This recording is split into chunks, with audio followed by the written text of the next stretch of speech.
All right, thank you, Jordan. With just days to go until the president's latest deadline to reach some sort of agreement on an infrastructure bill, he met with the top Republican negotiator in the latest move to get both parties on the same page. Fox's Lauren Blanchard is in Washington. She has more.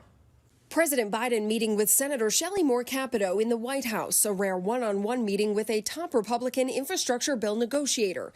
Republicans have offered a roughly $1 trillion bill focused on traditional infrastructure items like roads, bridges, railways, and broadband. It would not raise taxes, instead would reallocate unused money from past COVID relief bills.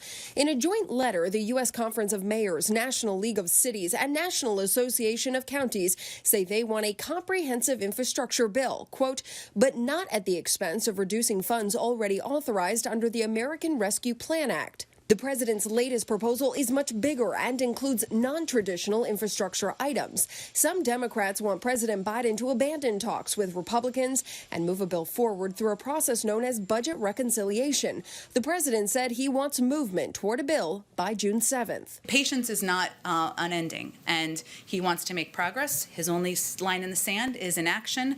He wants to sign a bill into law this summer. Others want to wait for a bipartisan bill. I really believe that we should keep working at it. And if we get to the point where there's no more conversation to be had, then we move on. The Senate parliamentarian has advised Democratic leaders the simple majority reconciliation process is an option, but it has limits, and it can't be used just to avoid the filibuster.